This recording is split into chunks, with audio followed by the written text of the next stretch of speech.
사랑의 하나님, 우리 아버지 귀한 시간을 허락하시고 참여할 수 있는 특권을 주시고 또 연속해서 끊이지 않고 이 시간을 가질 수 있는 환경을 지켜주시고 보호해 주신 것 감사합니다.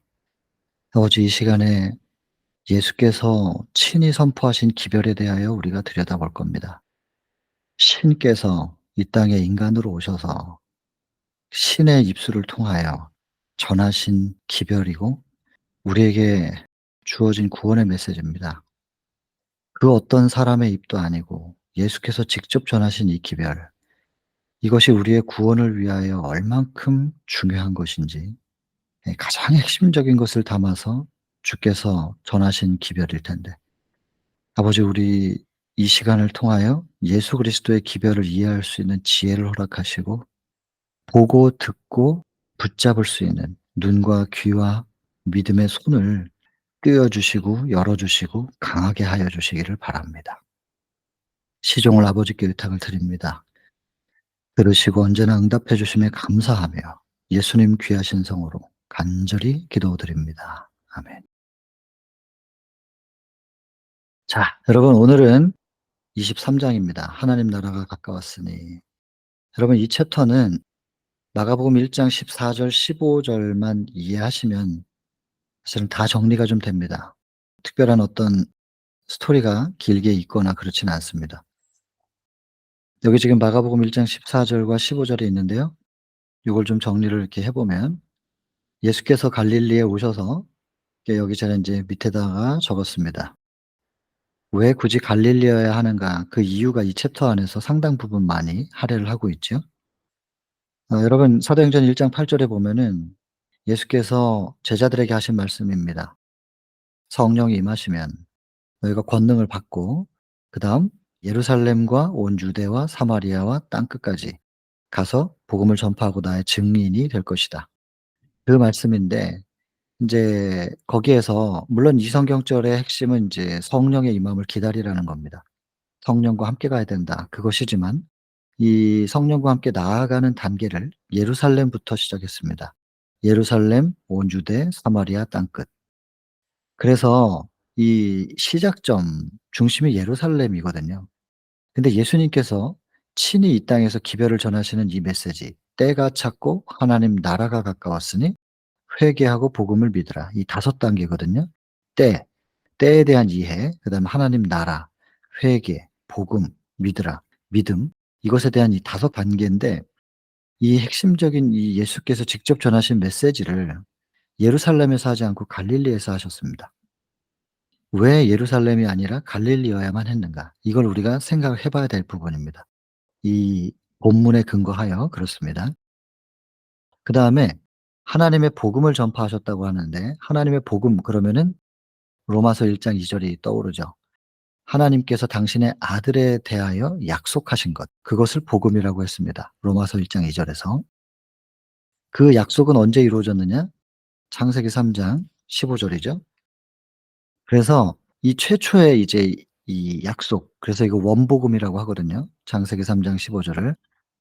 그래서 이것이 하나님의 복음이라고 볼 수 있겠습니다. 그것을 전파하여, 그러니까 하나님의 복음의 핵심은 예수 그리스도죠. 당신의 아들에 대한 약속이었으니까. 그래서 이제 그 복음을 전파하여 가라사대, 예수께서 말씀하실 때 "때가 찼다." 때, 이건 뭐 본문의 내용에도 여러분들 보셨겠지만 처음부터 끝까지 이 예언에 대한 강조입니다. 대단히 중요한 것입니다. 그래서 이 때라고 하는 거 인제 예언인데, 여러분, 이게 창세기 3장 15 절에 예언된 것이 지금까지 쭉 펼쳐져 오고 있는 것이잖아요. 그래서 예수께서 약속하신 대로 초림하셨고, 그다음에 초림하시기 전에 다니엘을 통하여 초림 이후의 세계는 또 어떠할지에 대해서도 예언돼 있었고, 또 요한 계시록을 통하여 마지막 때까지도 연결해 가지고, 물론 다니엘서에도 재림이 없는 건 아니지만 예언이 우리에게 주어져 있습니다. 여러분, 우리는 첫 원복음이 주어졌을 때는 모든 것들이 미래에 있는 사건이지만 그것을 예언이라고 하고, 근데 우리는 그 예언들이 어느 정도 성취된 시점에 우리가 지금 살고 있습니다. 그래서 우리에게는 과거도 있고 오늘도 있고 또 내일도 있는 것입니다. 그래서 과거에 이루어진 예언, 창세기 3장 15 절에 주어졌던 예언과 다니엘서에 기록된 예언들이 어느 정도 성취된 시점에서 우리가 볼 때는 과거지만 그 예언자들이 볼 때는 미래, 그것이 성취된 모습을 우리는 보고 있습니다. 그리고 그걸 우리는 어제라고 부릅니다. 과거라고. 근데 오늘에서부터 우리는 예언되어 있던 것들이 어떻게 성취되었는지를 우리가 분명히 확인하고 믿을진데, 시기적으로 남아있는 앞으로의 예언도 우리는 반드시 이루어질 것을 믿을 수 있는 것입니다. 확신하고 나아갈 수 있는 것이죠.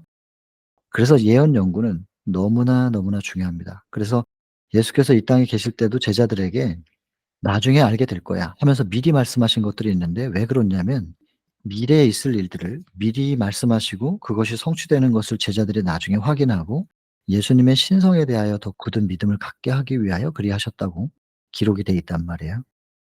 이 예언 연구는 우리의 믿음을 고취시키는 데도 상당히 영향을 크게 하고 있습니다. 그래서 우리에게는 이 예언 연구가 너무나 중요하고, 그리고 이스라엘은 먼저 예언의 빛을 받고 그걸 확인하고 전할 수 있는 특권이 있었다고 기록되어 있죠. 근데 그들이 그 특권을 놓친 거죠. 그래서 여러분, 이 때라고 하는 거, 예언에 대한 얘기, 이 본문의 내용에서도 그렇고 예수께서도 때라고 하는 것을 통하여 예언 연구를 강조하셨음을 기억하고 철저하게 우리는 예언을 붙잡아야 됩니다. 그리고 사실상 오늘날 기독교계가 굉장히 광범위하지만 예언의 빛을 저희처럼 명확하게 해석하고 있는 교회는 없습니다, 실은. 과거 이스라엘이 그랬던 것처럼. 그 예언의 빛을, 기별의 빛을 가지고 있었잖아요. 근데 그것을 놓쳤죠. 혹은 잊어버리고. 그리고 그만큼의 가치로 붙잡고 있지 않았죠. 그래서 미가 5장 2 절에 예수님 베들레헴에서 태어날 것을 예언되어 있음에도 불구하고, 그리고 70 일해가 거의 다 예언 성취가 되었다는 것에 대해서 그들이 전혀 모르는 건 아니었음에도 불구하고 동방 박사들이 찾아왔을 때 같이 가 보지 않는, 그냥 다 이론이 된 거예요. 근데 그것이 이제 뭐 본문에도 있죠. 이 챕터에서. 이 역사에서 거듭거듭 반복되는 시행착오들이 있거든요. 이게 우리 교회는 지금 그게 반복되면 안 되겠잖아요. 과거에도 그랬는데. 그걸 우리가 뻔히 알면서 그것이 오늘날의 우리의 삶 속에도 그런 잘못된 발자취를 또 낸다는 것은 참으로 어리석은 일인데, 아 사단이 자꾸 이겨요, 그런 부분에서. 우리는 자꾸 그 사단의 수에 거듭거듭 속아서 오류에 빠지는 거죠. 여러분, 이 때에 대한 부분, 예언을 아무리 강조해도 지나침이 없습니다. 이 챕터는 거의 다 왜 갈릴리여야만 했는가와 때에 대한 부분으로 채워져 있어요. 이 한 챕터는 23 장은. 그래서 예언 연구 부분은 대단히 중요합니다. 그다음에 하나님의 나라라고 하는 것은 무엇인가? 하나님의 나라는 그리스도께서 세우실 마음의 천국입니다. 이게 하나님 나라 그러면 눈에 보이는 형상화된 어떤 나라의 모습을 그리는 경향이 있겠죠. 아닙니다. 이 땅에서 예수님께서 전하신 하나님의 나라는 마음의 천국입니다. 모든 사람의 마음속에 세워질 하나님의 나라. 쉼이 있는, 안식이 있는, 세상이 줄 수도 없고 알지도 못하는 그런 쉼과 안식이 있는 절대 자유, 절대 평안. 그래서 돌을 맞아도 두려워하지 않고 죽이겠다고 해도 두려워하지 않고 흔들리지 않는 스데반의 빛나는 죽음과 베드로의 사형 집행 전날에 감옥에서 깊이 잠드는 그런 절대 평안, 절대 자유. 하나님의 나라입니다. 동시에 이 하나님의 나라라고 하는 것은 하나님이 왕이 되신 나라잖아요. 하나님이 임재하시고 하나님께서 왕으로서 충만히 거하실 수 있는 나라. 그것이 마음의 천국이면서 동시에 이 하나님의 나라, 마음의 천국이 이루어지기 위하여서는 하나님의 임재의 자리가 정결하게 돼야 되기 때문에 여기에는 성소정결 기별이 담겨 있는 겁니다. 그래서 성소정결이 여기 담겨 있는 거죠, 이 메시지 안에는. 그다음에 이런 것이 이제 가까웠으니, 근데 아직 내 안에 이루어진 건 아니라는 거예요. 가까이 온 거예요. 가까이 왔는데 이 하나님의 나라가 내 안에서 이루어지기 위해서는 어떻게 해야 되느냐? 회개하라는 거예요, 회개. 그 회개가 뭐냐? 마태복음 3장 2 절이 "회개하라." 이제 침례 요한의 메시지죠. "회개하라, 천국이 가까웠다." 천국이 하나님 나라니까요. "회개하라, 하나님 나라가 가까웠다."라고 하는 그 메시지와 이제 또 요한이 예수님께서 40일 금식하기 전에는 계속 이 메시지 전했습니다. 마태복음 3장 2 절에. 그러다가 금식하고 내려오셨을 때는 그 예수님을 보면서 "보라 세상 죄를 지고 가는 하나님의 어린 양이다." 이랬거든요. 그래서 이 표현이 시점에 따라서 표현이 다르긴 하지만 내용은 같습니다. 회개, 보라, 돌이켜 보라는 거예요. 세상 보고 있던 우리의 시선을 돌이켜서 어린 양 예수 그리스도를 보라. 그러면 마태복음 3 장은 회개하라 천국이 가까웠다. 그러면 천국은 어린 양 예수 그리스도고요. 보라, 회개하라는 같은 것입니다. 그래서 정로의 계단 3 장의 회개장에 보면은 죄를 슬퍼하고 돌이켜 보는 것. 이것이 회개라고 했거든요. 시편 51편 4 절에 보면은 "내가 주께만 범죄했다." 하면서 가장 샘플적인 회개의 장인데요. "내가 주님께만 범죄했다."라고 하는 이 부분을 여러 번 많이 강조했었습니다. 그것을 죄의 시작과 종결로 보지 않습니다. 죄의 시작은 '내가 주님께만 죄를 졌다.' 하면서 주께 죄를 지었고 주님께 죄를 범죄함으로 인하여 주의 목전에서 악을 행하였습니다. 이렇게 표현을 했다는 거. 악한 행동을 한 것과 죄를 구분시켜서 다윗이 회개했다는 거. 이 대단히 중요한 표현이거든요. 시편 51편 4 절에. 근데 이 사람이 3 절에 4 절에 그렇게 말했지만 3 절에는 뭐라 그러냐면 "나는 내 죄가를 압니다." 죄가 뭔지를 알고 나의 죄가 항상 내 앞에 있습니다. 죄가 뭔지를 아는 사람이라는 거예요 본인은.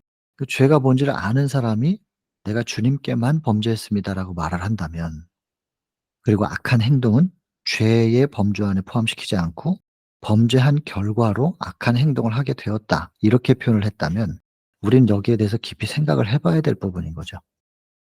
그래서 결론적으로 제가 이건 많이 설명했기 때문에 다시 설명하진 않고요. 결론적으로 "주께만 범죄했다."라고 하는 것은 죄라고 하는 것을 교파마다 다르고 종파마다도 다르지만 우리 교단 안에서도 행위 중심으로 이걸 푸는 사람도 있고 또 다르게 푸는 사람도 있고 그런데 이런 다 분분하던 걸 한꺼번에 정리를 하자는 것은 아니고요. 좀 더 근본적인 걸 생각해 보자는 거죠. 로마서 6장 23절 "죄의 삭은 사망이라." 그랬습니다. 이러면 간단합니다. 죄는 사망이구나. 그러면 생명은 그게 의입니다. 그러면 참 생명 대신 "나는 길이요 진리요 생명이다." 요한복음 14장 6 절인데 예수 그리스도 자체가 생명이에요. 하나님이 생명이신 거예요. 그분이 그 코에 창세기 2장 7 절에 흙으로 사람 빚어 만드시고 코에 생기를 불어넣었더니 생명이 됐잖아요. 생명은 하나님 자체이신 거예요. 그러면 왜 우리가 사망이 되었는가? 범죄함으로? 그럼 생명과 사망 사이에 범죄가 있는 건데 그렇다면 생명에서 사망으로 가게 된 그 계기가 뭐냔 말이에요. 생명이신 분과 연결돼 있으면 우리는 그 하나님의 생명으로 충만해요. 생명과 분리되면 제가 이 선풍기 예를 많이 드는데 제가 그 필리핀에서 공부하다가 선풍기 쳐다보다가 예 그런 생각이 들어 가지고 근데 참 적절한 것 같아요. 그 더운 나라에서 늘 선풍기가 있으니까 에어컨은 별로 없었어요. 에어컨이 있었으면 제가 이런 생각을 못 했을 거예요. 선풍기 코드를 탁 빼니까 선풍기가 갑자기 순식간에 딱 멈추지 않더라고요. 이게 코드를 빼는 순간 멈추면 날개가 다 부러지겠죠. 근데 코드를 딱 빼니까 점점 계속 돌아요. 돌긴 도는데 그것이 점점점 속도가 줄더니 나중에 멈추더라 이거예요. '아 이래서 사람들이 잘 모르는구나.' 선풍기가 전기와 분리되면 죽은 거예요. 죽었는데도 아직도 그 팬이 돌아간단 말이에요. 그러니까 살아있다고 착각한다는 거죠. 이게 관성이잖아요. 움직이던 방향으로 계속 움직이려고 하는 성격인데 그 관성의 법칙대로 팬이 도는 것처럼 우리가 관성적 생명으로 살고 있는 건데 이게 진짜 살아있는 것처럼 착각하는구나. 그래서 이름을 붙여 봤어요. 관성적 생명이라고.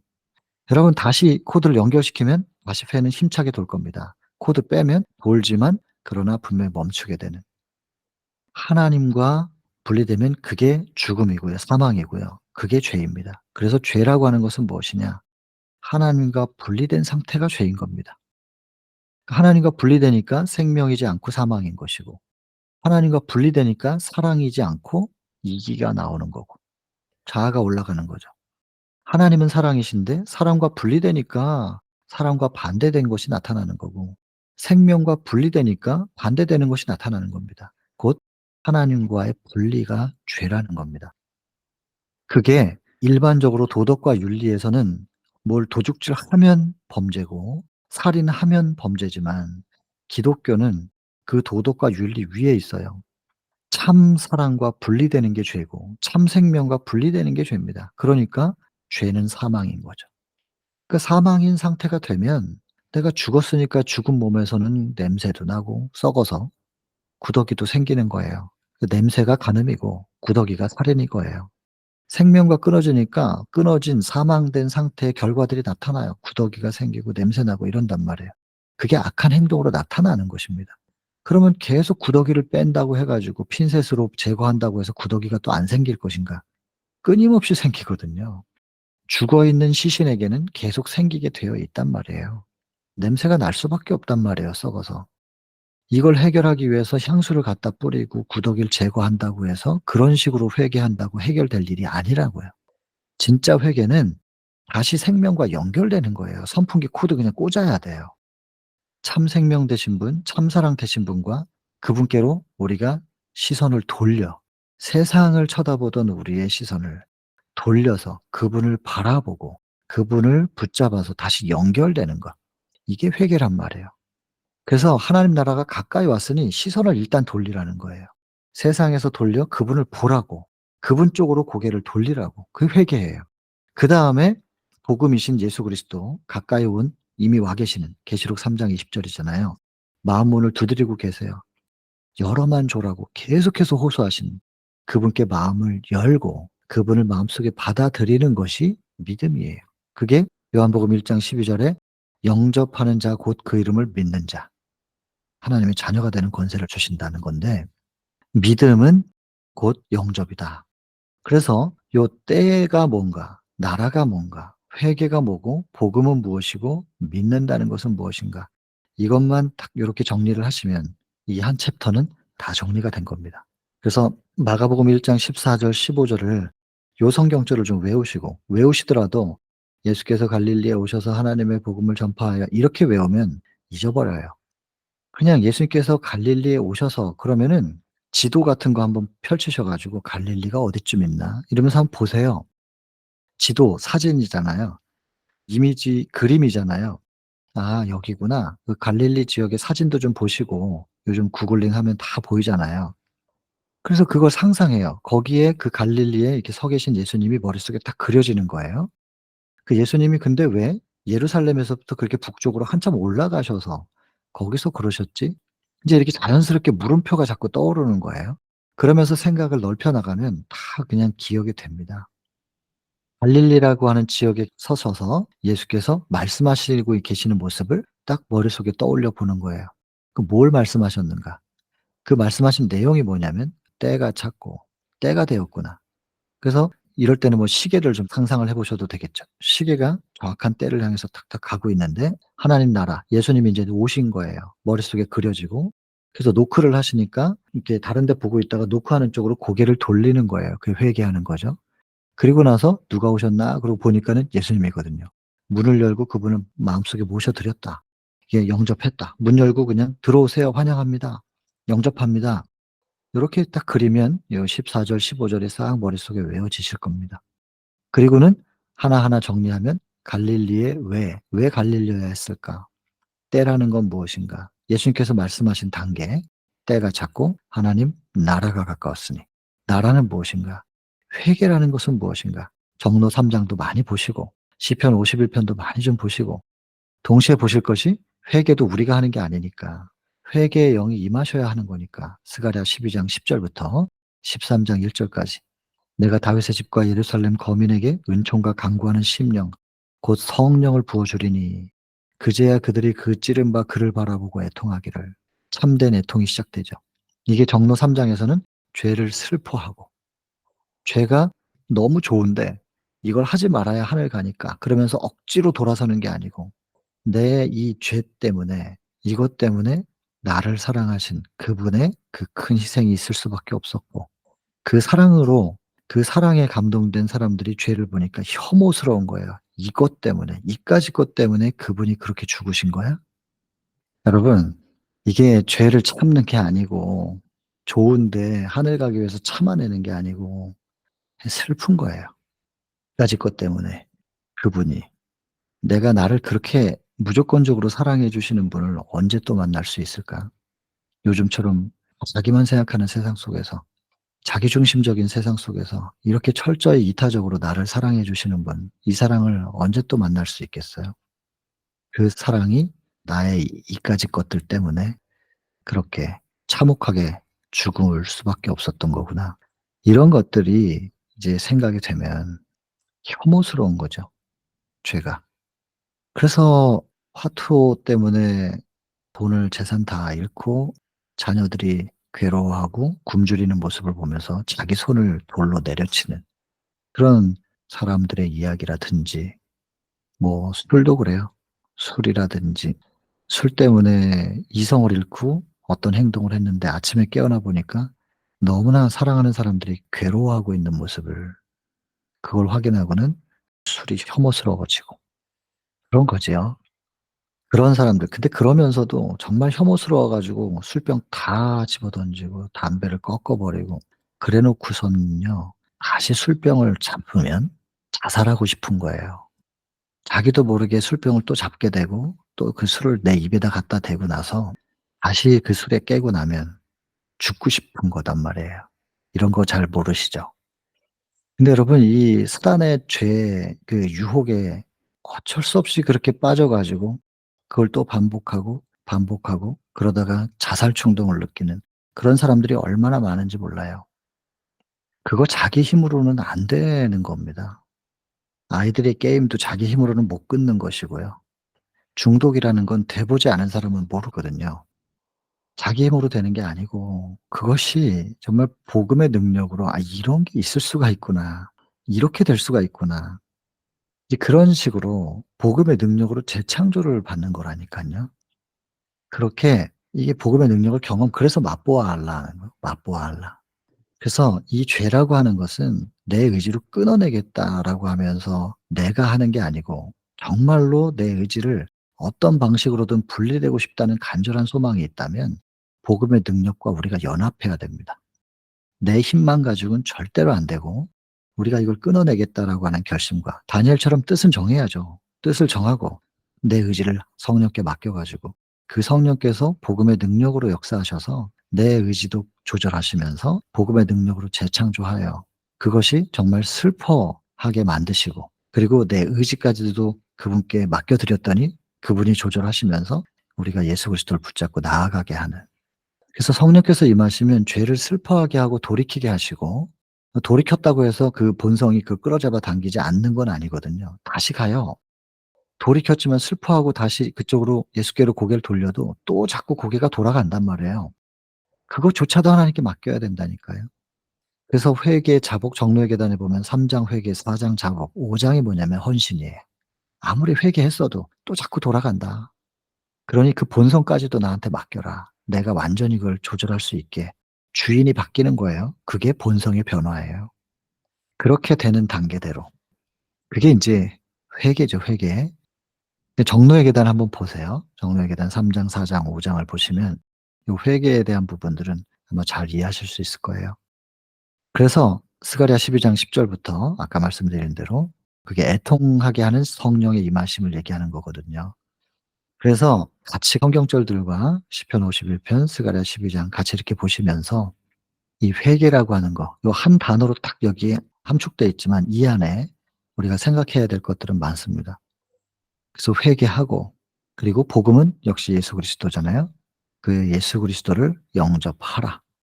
그래서 복음은 예수 그리스도에 영접하라. 요렇게 해서 이 한 두 절 성경절인데 요 두 절 성경절을 머릿속에 기억하시면 이 챕터는 다 정리가 됩니다. 그리고 거듭 말씀드리지만 이것은 예수께서 신이 이 땅에 오셔서 그분의 입술로 직접 전하신 메시지입니다. 그러니까 우리가 구원을 향해서, 하늘을 향해서 나아가는 지금 이 땅의 대쟁투의 행로 가운데 이 예언을 이해하는 거 굉장히 중요한 것이고요.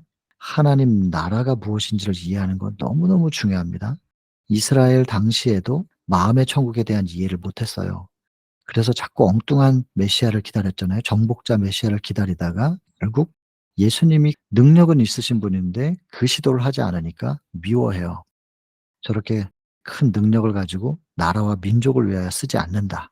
라고 하면서 배신감을 느끼고 '나한테 저 능력이 있었으면 이랬을 텐데.' 하면서 미워하는 거예요. 시기하고 질투하고. 그래서 이 하나님의 나라에 대한 이해가 그때 없었잖아요. 그래서 예수님 돌아가신 건데. 여러분 오늘날은 그럼 제대로 이해하고 있냔 말이에요. 마음의 천국에 대하여. 그리고 성소 정결에 대해서. 이거 현대 기별이에요. 과거부터 있었지만 지금 오늘날에야말로 이 현대 기별이 정확하게 이해돼야 될 때가 왔거든요.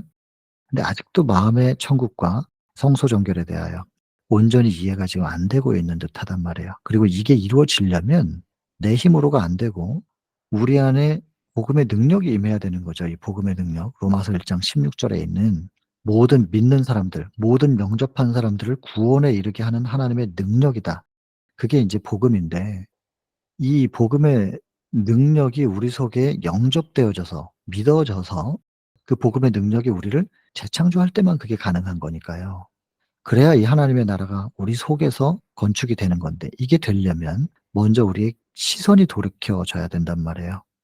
그러니까는 사마리아 여인한테 진짜 복음을 그 마음속에 심어 주기 위하여 죄로부터 돌이키게 하려고 "남편 데리고 와 봐라." 이렇게 하면서 먼저 선물을 주시기 전에 깨달아야 될 게 있으니까 그걸 깨닫게 하시는 거잖아요. 그다음에 바로 다음 장이죠, 시속. 요한복음 4 장에도 그 둘 다 4 장에 있는 내용이지만 사마리아 여인 만나고 갈릴리로 갔잖아요. 그 아버지 말이에요. 그 아버지한테 그 아들을 고쳐 주고 싶으신데 그거 주시기 전에 그 사람이 조건적 믿음이라고 하는 걸 깨닫지 못하면 아들이 낳으면 뭐 해요? 100 살쯤 살다 죽을 건데. 어차피 이 땅에 사람들 다 죽는데 뭐 좀 몇십 년 일찍 죽으나 늦게 죽으나 그게 그렇게 대단히 중요하냐. 인간에겐 중요해도 하나님 보시기에 영원이란 시간 속에 그게 뭘 대단하냔 말이에요. 지금 그 아들을 고쳐 주는 것은 몇십 년 더 살게 하려고 고쳐 주시는 게 아니라 하늘 소망 갖게 하려고. 그러니까 그 아버지한테 깨닫게 해야 되잖아요. 그 조건적인 믿음 가지고는 구원 못 받아. 그거 깨닫게 하시려고 그 아버지의 안타까운 마음을 아시면서도 먼저 가르칠 거 가르치시고 책망할 거 책망하신단 말이에요. 오늘날도 마찬가지입니다. 죄가 뭔지를 깨달아야 됩니다. 내가 지금 어떤 상태인지 자기 성찰이 이루어질 수 없는 사람들, 예수 그리스도라고 하는 완벽한 의의 거울 앞에 그 사랑의 거울 앞에 나를 비춰보지 않은 비춰본 경험이 없는 사람들은 자기가 어떠한 죄인인지를 몰라요. 얼마나 이기적인지 자기 자아가 얼마나 주변에 상처를 주고 있는지를 모른단 말이에요. 이거부터 돼야 돼요. 이게 되려면은 성령이 오셔야죠. 성령 오셔서 깨닫게 하시는 거예요. 그리고 슬픔. '아 이게 죄였네.' 하면서 이 죄에 대한 깨달음, 자각과 '이것 때문에 주께서 돌아가신 것이네.' 그러니까 애통이 시작되는 거예요. 이게 회개죠. 그리고는 죄를 혐오하게 돼요. 슬퍼하고 혐오해서 돌이켜요. 정말 쳐다보기도 싫다는 거예요. 그리고는 돌이켜서 예수를 바라보게 되는 이 회개. 그러나 회개해도 본성은 끌어당긴다니까요. 그래서 정말 자살하고 싶을 만큼 '내가 회개했는데 또 내가 여기 손을 댔네. 내가 또 이딴 걸 쳐다보고 또 내 자아에 도취돼 가지고 상처를 줬네.' 죽고 싶은 거예요. 어떻게 해야 됩니까? 하나님께서 본성까지도 나한테 다 맡겨. 내가 해결할게. 이 단계가 정로의 계단이거든요. 요렇게만 딱 이해하시면은 이 챕터가 정리가 되는 거고 이것이 우리의 구원 하늘로 가는 이 땅에서의 대쟁투의 걸음걸음의 단계를 예수께서 신으로 오셔서 당신의 입으로 직접 선포한 딱 5 단계인 거예요. 이게 얼마나 중요하겠어요. 예언. 그냥 지금 이 수업 시간에 기억하세요. 때, 하나님 나라, 회개, 복음, 믿음. 이 5 가지를 반드시 개념 정리를 정확하게 하셔 가지고 가지고 계셔야 합니다. 요 5 가지만 이해하면 이 챕터는 끝나지만 이 챕터 하나를 정리한 것으로 끝이 아니라 우리의 구원을 위하여 신께서 직접 주신 기별. 사람들이 기별자들이 많잖아요. 이건 예수님의 기별이었어요. 예수께서 이 땅에 오셔 가지고 당신의 입술로 직접 선포하신 기별이에요. 그러니 이게 우리에게 얼마나 중요하겠냔 말이에요. 이 5 단계가. 때, 예언, 하나님 나라, 예수 그리스도, 회개, 돌이켜 보는 거, 복음. 역시 하나님 나라와 같은 개념인데 믿는다는 게 뭐냐? 영접하는 것이다. 요거 말입니다. 요렇게 꼭 기억하시면 좋겠습니다. 자, 본문 보면 인제 다 똑같은 인제 설명 이미 다 했습니다. 예루살렘부터 하려고 했는데 여기 이렇게 먼저 빛들이 이렇게 쭉 주어져 있었어요. 통하여 이렇게 쭉. 먼저 주어졌었고 베데스다를 통해서도 주어졌었고 그런데 거절하죠. 끝내 유대 지도자들은 시기와 불신, 공공연한 증오 그래서 거절하니까 예수님은 거절하면 떠나실 수밖에 없어요. 억지로는 사랑이 아니거든요. 강제는 사랑이 아니니까. 사내들인도 거절하고 죽이려고 하니까. 그래서 다른 계층의 사람들에게로 떠나실 수밖에 없었다는 것입니다. 근데 여기 왜 떠나셨냐면 다른 계층의 사람들을 구원하기 위해서는 당연한 것이지만 동시에 전파할 사람들도 필요했거든요. 땅끝까지 복음을 전파해 줄 사람들 위하여 그 사람들을 모으기 위해서 떠나셨습니다. 자 그런데 이거를 오늘날에 적용합니다. 각 시대별로 적용을 하고 그 당시에 그리스도께서 배척당하셨던 것처럼 각 시대에도 이것이 역사가 거듭거듭 반복되었다. 동시에 이렇게 반복된 역사가 우리에게도 오늘날 우리에게도 분명히 반복될 것이라는 부분입니다. 그래서 이 사람들이 여기 보시면 기성교회에서 분리될 생각은 조금도 없었던 거예요. 분리되는 건 사단이 하는 거죠. 예수님은 화목하게 하는 분이고 그래서 팔복 중에 하나가 화목하게 하면 하나님의 아들이라고 일컬음을 얻을 거라 그랬잖아요. 분리시키는 건 사단이 하는 건데 분리되고 싶어서 된 게 아니라 밀어내니까 분리가 된 거란 말이에요. 그래서 어쩔 수 없이 불갑을 떠날 수밖에 교회를 떠나야만 했던 근데 왜? 순종하기 위하여 떠났다는 거예요. 근데 여러분 이거 오해하시면 안 돼요. 기존 교회에서 그러면 떠난 사람들은 다 진리를 추구하는 사람들인가? 그렇게 정말 진리를 추구하고 참된 복음의 수호자들이어서 교회를 떠난 건가? 그 교회 떠난 사람들은 다 그렇게 의로운 거고 기존 교회는 다 바벨론인가? 여러분 그렇게 생각할 수는 없습니다. 누가 진짜인지는 이걸 통해 압니다. 순종하기 위하여. 저 사람들이 왜 떠나게 되었는가? 순종하기 위해서. 여러분 요한복음 13 장의 34, 35절 예수님께서 제자들에게 주신 말씀이잖아요. 진짜라고 하는 거, 진짜 그리스도의 제자라고 하는 것을 어떻게 증명하고 어떻게 인정받을 수 있느냐. 여러분 요한복음 13 장의 34, 35 절이 유명한 말씀 아니에요? "내가 너희에게 새 계명을 주겠다." 여기서 새는 new 아니고 renew입니다. 기존에 있던 거를 잘 이해 못하니까 다시 설명해 줄게. 부자 법관이 와 가지고 "어떻게 하면 구원 얻겠습니까?" 율법 잘 지키라고 특별히 인간 사이에서 지켜야 될 것들을 말씀하셨어요. 일부러 그러셨어요. 나중에 또 나오니까 57 장에서 나옵니다. 시대의 소망에서.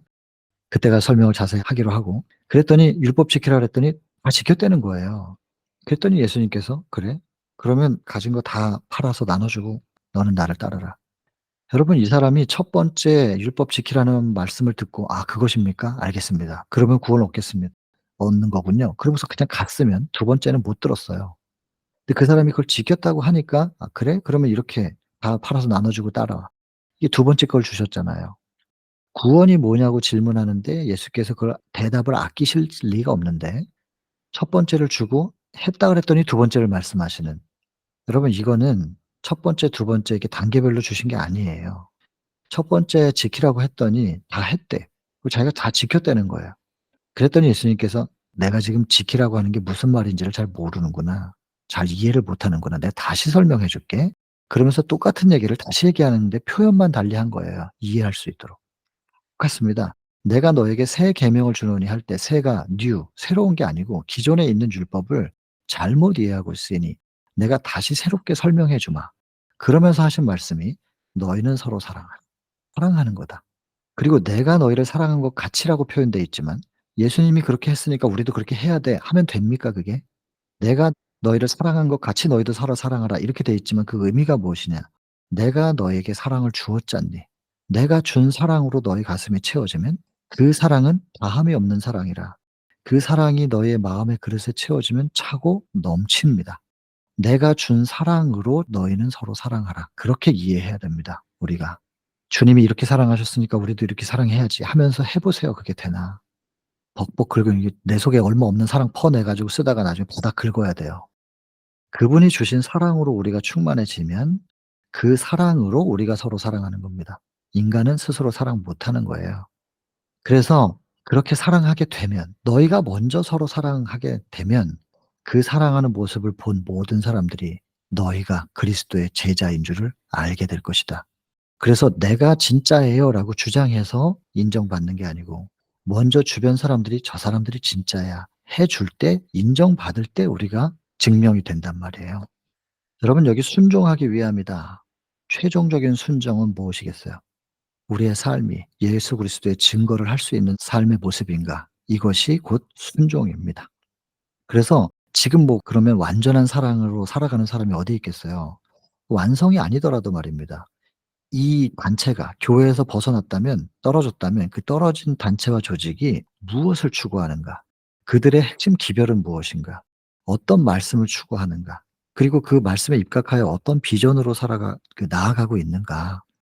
그리고 아직 온전히 이루지는 못했다 할지라도 그 기별대로 살기 위하여 얼마나 갈망하고 얼마나 몸부림치며 기도하는 사람들의 삶의 모습인가. 여러분 이것을 보고 '아 이 사람들은 진짜구나.' 판단할 수 있을 거예요. 분별할 수 있단 말이에요. 그냥 무조건 나갔다고 다 그들이 진리가 아니고 꼭 기준을 가지고 보시기를 바랍니다. 사랑이 없으면 복음이 아닌 것입니다. 사랑이 없으면 사랑에 대한 갈망과 사랑하지 못하는 내 자신 때문에 괴로워함과 기도의 자리에서 야복강가에 가서 씨름을 하는 목숨 건 씨름, 처절한 기도의 씨름을 하지 않는 그건 거짓입니다. 떨어져 나갔다고 다 진짜가 아닌 것입니다. 무엇을 위하여 그럴 수밖에 없었던 건가? 초대교회가 그랬던 것처럼 그럴 수밖에 없었던 이유는 순종하기 위함이었다. 꼭 기준을 가지고 보시기를 바랍니다. 그래서 그렇게 예루살렘 떠나셔서 만난 곳이 인제 가신 곳이 갈릴리 사람들인데 조건이 있어요. 이 갈릴리 사람들의 특징은 멸시를 받았지만은 오히려 마음이 열려 있었단 말이에요. 또 자기들이 무식하다고 생각하기 때문에 뭔가를 주면 잘 받아들이는데 자기들이 똑똑하고 뭔가를 알고 있다고 생각하는 사람들한테는 아무리 귀한 걸 줘도 받아들일 공간이 없으니까요. 갈릴리 사람들은 겸손한 사람들이었어요. 심령이 낮은 가난한 사람들이었단 말이에요. 이 첫 번째 조건이고 두 번째는 많은 외국인들이 밀집되어서 그래서 여러 그 외국인들이 오가는 곳에서 복음이 증거되면 그것을 가지고 자기 나라로 흩어져 가지고 복음의 씨를 뿌릴 수 있는 그런 지리적인 요건도 거기 부합하는 것이었던 거죠. 그래서 예수님께서 갈릴리에서 이제 전하셨다는 이유, 그곳에서 전하신 이유를 설명합니다. 하늘이 사람들에게로 내려온 것이었다. 사람들 속에서 그 기별을 전하신 거죠. 그 기별의 메시지가 무엇이냐 아까 말씀드렸던 요런 부분입니다. 근데 인제 여기서 인제 예언에 대해서 거의 끝까지 얘기를 하는데 이거는 저희 교단의 가장 기초적이면서도 통일된 예언 해석입니다. 그러기 때문에 70 일에도 있고 한때 두때 반때에 대한 것도 있고 2300 주야에 대한 거 이게 가장 핵심적인 그리고 우리 교단 내에서는 이견이 없기 때문에 이거는 어디서든 여러분들이 들으실 수 있는 거니깐 굳이 이 시간에 자세한 것들을 풀지는 않겠습니다. 그래서 책을 보셔도 되고 다니엘에 대한 얘기는 많이 들으시니까 그래서 좀 넘어가겠습니다. 그래서 이와 같이 구주께서 전하신 복음 기별의 기초는 예언이었다는 거 요거 꼭 기억을 좀 해 주시고요. 그다음에 요 부분에 대한 해석은 여러분들이 많이 들으실 수 있으니까 우선은 넘어가겠습니다. 그리고 이제 중요한 건 요 부분이겠죠. 제사와 예물을 금지할 때 70 일의 마지막 일주일 거기에 절반 그 절반에서 제사와 예물을 금지할 때 이건 예수님의 십자가를 얘기하는 건데 여러분 요것은 에베소 2장 15 절과 16 절을 보셔야 됩니다. 그래서 원수된 것이라고 표현했고 그게 이제 한글 개역 버전하고 개역 개정 버전이 좀 다른데요. 좀 더 적나라하게 보시려면은 한글 개역일 거예요. 원수된 것이라고 표현돼 있어요. 원수된 것 곧 의문에 속한 율법은 당신의 육체로 폐하셨다. 여러분 그 의문에 속한 율법이 성소 관련된 그리고 절기 관련된 이런 모든 것 그리고 심지어 절기 안식일까지도 하나님께서 직접 주신 거예요. 하나님께서 시내 산에서 이스라엘 백성들 모세를 통하여 주신 그 메시지를 원수된 것이라고 표현한다는 게 적절할까요? 하나님이 주신 걸 어떻게 원수된 것이라고 표현해요? 여러분 하나님께서 주신 것은 원수될 수가 없는 거죠.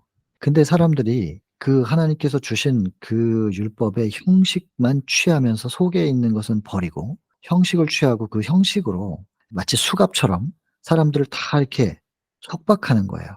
족쇄를 채워 가지고 사람들을 가둬 놓고 자유롭게 움직이지 못하게 해 놓고 그 위에 딛고 서 있는 지배층들이 그 하나님의 율법을 이용해서 종교심을 이용해 가지고 백성들을 올감했단 말이에요. 그리고 자기의 배를 부르게 하는 그런 데 사용했기 때문에 그들이 사용한 그 의문에 속한 율법들은 예수께서 원수된 것이라고 표현하신 거예요. 그 뭐 내 아버지의 집을 장사하는 집으로 만들지 말라고. 그거 다 유월절에 얼마나 의미가 깊은 의식들이냔 말이에요.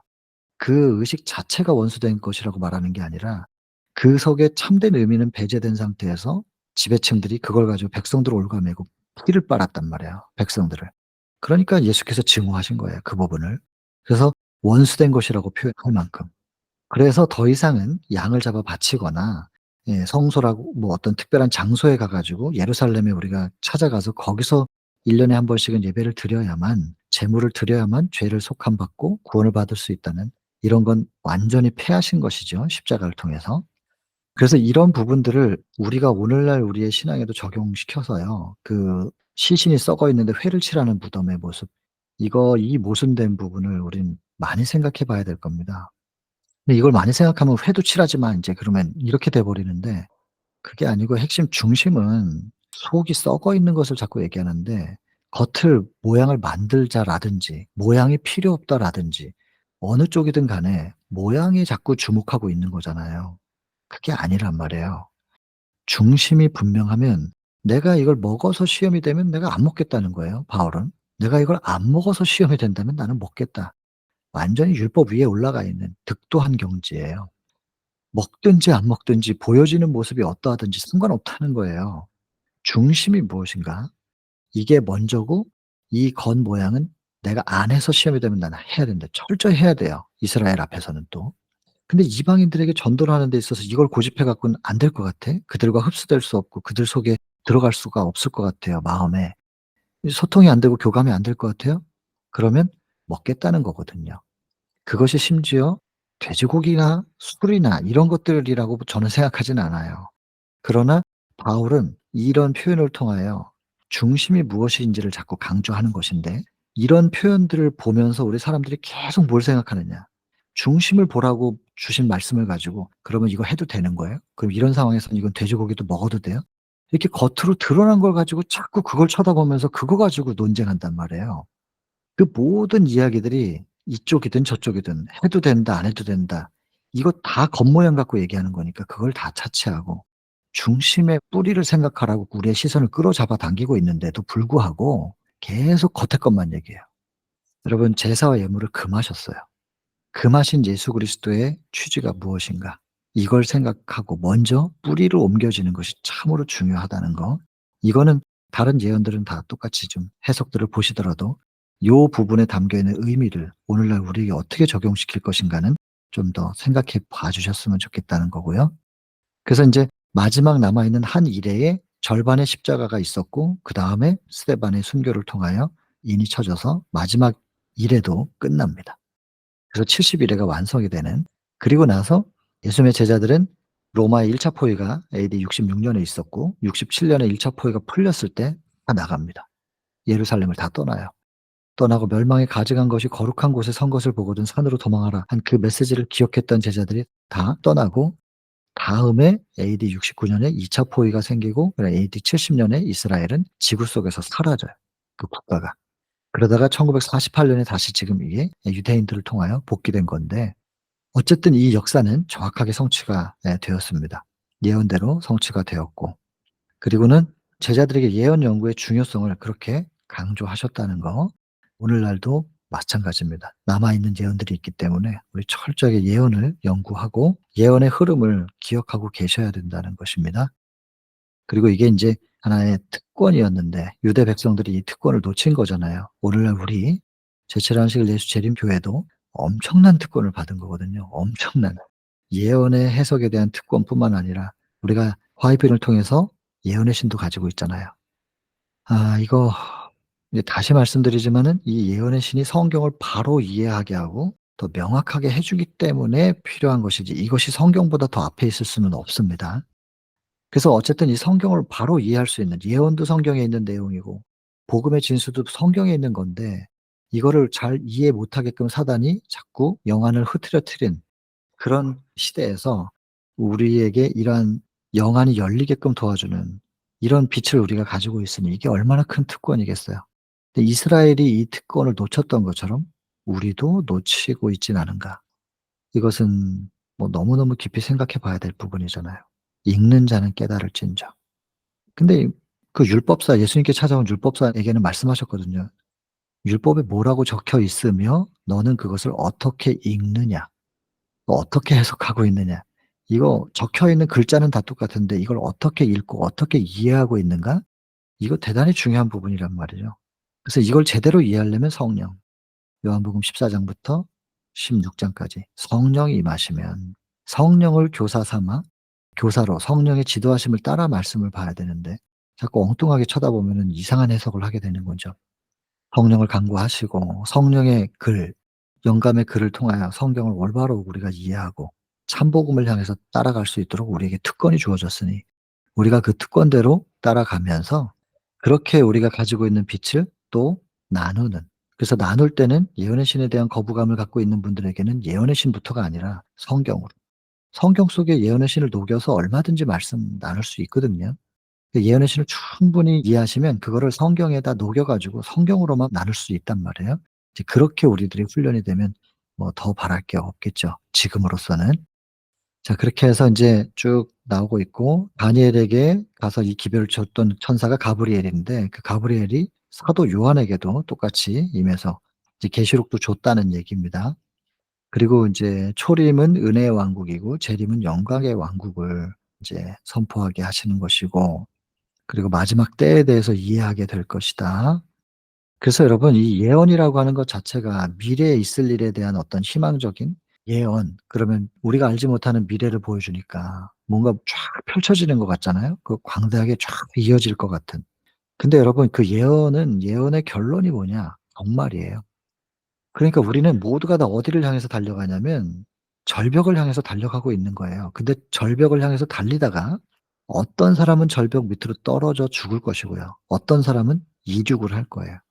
그러면 비행기가 여러분 이륙하기 위해서 한동안을 달리잖아요. 헬리콥터가 아닌 이상에는. 달리다가 이륙을 하잖아요. 그러면 인제 우리는 지금 달리고 있는 이 달림이 우리의 달려가는 이 길이 이륙을 위한 달림이어야 되는데 자꾸 옆에 사람보다 더 빨리 달려야 되겠다? 경쟁을 한다든지 좀 더 빨리 가서 뭔가를 얻겠다든지 이 달리는 이 땅에서 뭔가를 성취하겠다고 해서 계속 달리다 보면은 그냥 절벽에 떨어져 죽는 거예요. 왜냐하면 예언상 끝이 있으니까. 종말이에요. 우리의 예언은 항상 종말 사상. 이 성경 전체가 종말에 대해서 얘기하고 있거든요. "죄는 끝날 거야. 이 세상은 끝날 거야. 그러니까 끝날 때 같이 떨어져 죽지 말고 이륙해라." 길이 끝나면 달리다가 달리던 힘으로 이륙해야 된다. 그래서 이륙을 위한, 하늘을 날기 위한 달림이어야 된다는 것이죠.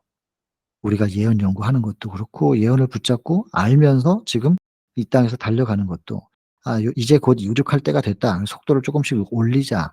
쪼끔 더 준비하자.' 그래 가지고 때가 되면 이제 싹 떠올라야 되는 거 아니에요. 무엇을 위한 달림이냐 이거죠. 그것을 우리가 예상하고 보면서 그 준비할 수 있도록 예언이 주어져 있는데 이 엄청난 특권. 근데 이 예언을 가지고 엉뚱하게 해석한 거예요, 이스라엘은. 정복자 메시아가 오셔 가지고 미래의 어느 날 오셔서 이스라엘을 들어 온 세상을 제패하고 제국화시킬 거야.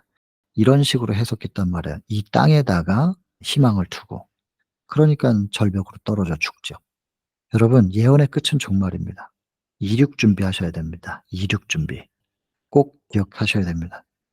이 귀한 예수께서 신이 이 땅에 오셔서 메시지를 전했는데 그 은혜의 시기를 이 사람들이 뭐 어떻게 보냈냐면 주의 사자들을 죽이려고 음모하는 일로 보냈던 거예요. 그 예언자들이 있었는데 다 죽였잖아요. 이사야도 죽였고 에레미야도. 그리고 끝내는 예수님까지도 그렇게 은혜로 축복으로 주어진 시간들을 이 사람들이 어떻게 허비했는지를 우리가 역사를 통해서 지금 보고 있는 것입니다.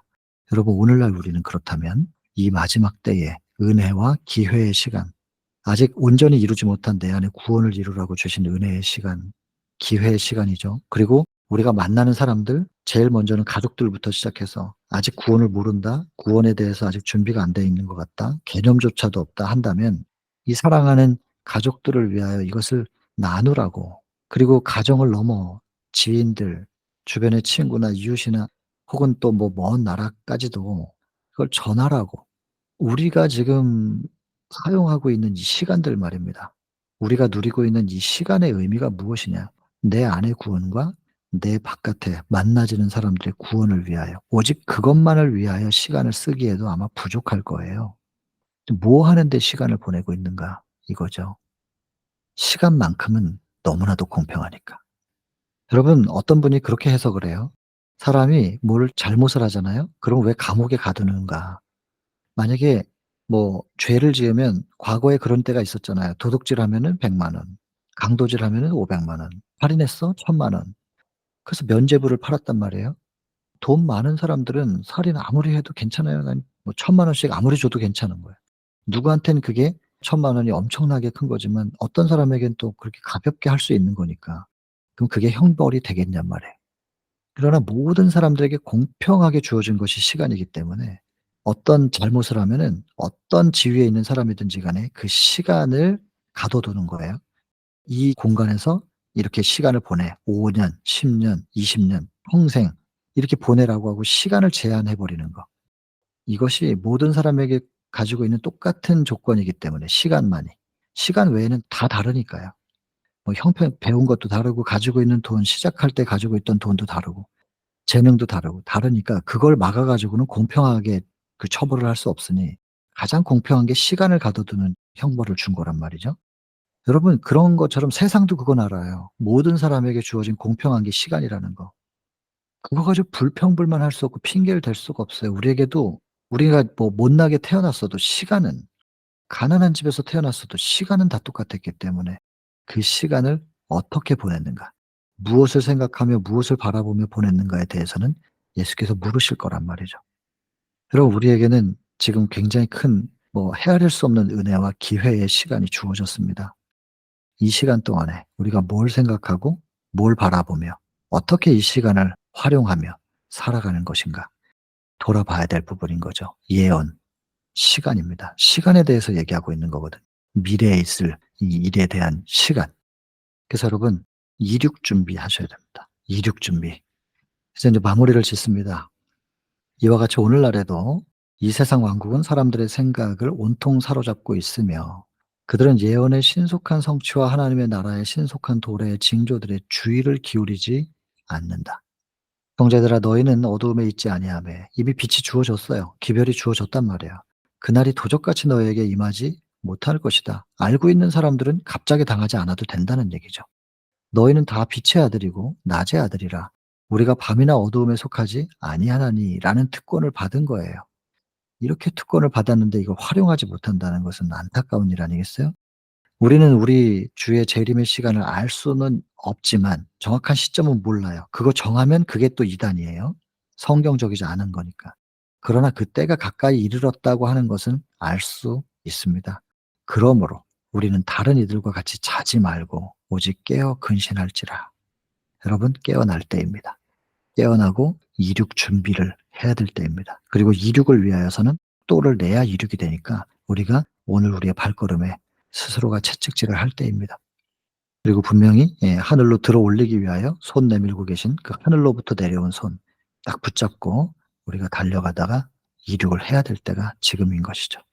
자, 이런 준비를 하라고 예수께서 이 땅에서 이제 침례 요한이 옥에 갇혀 가지고 더 이상 그가 외칠 수 없게 되자 바톤을 이어받은 예수께서 침례 요한은 회개하라 천국이 가까이 왔다까지였는데 예수님은 그걸 좀 더 보완합니다. 더 이어서 때가 찼고 하나님 나라가 가까웠으니 회개하고 복음을 믿으라. 이 한 단계별로 예수께서 어떤 의미를 담으셔서 기별을 전하셨는가. 예수 그리스도의 기별에 대하여 우리가 이해하고 오늘의 하늘 가는 여정 속에서 구원의 길을 또 한 걸음 내딛게 되기를 바라는 것이지요. 여러분 이 챕터 짧지만 참 중요한 챕터입니다. 그래서 짧으니까 좀 더 이해하고 기억하기는 좋으실 테니까 마가복음 1장 14절 15절 꼭꼭 암송하시면 좋겠습니다. 자, 오늘은 여기까지 하고 마치겠습니다.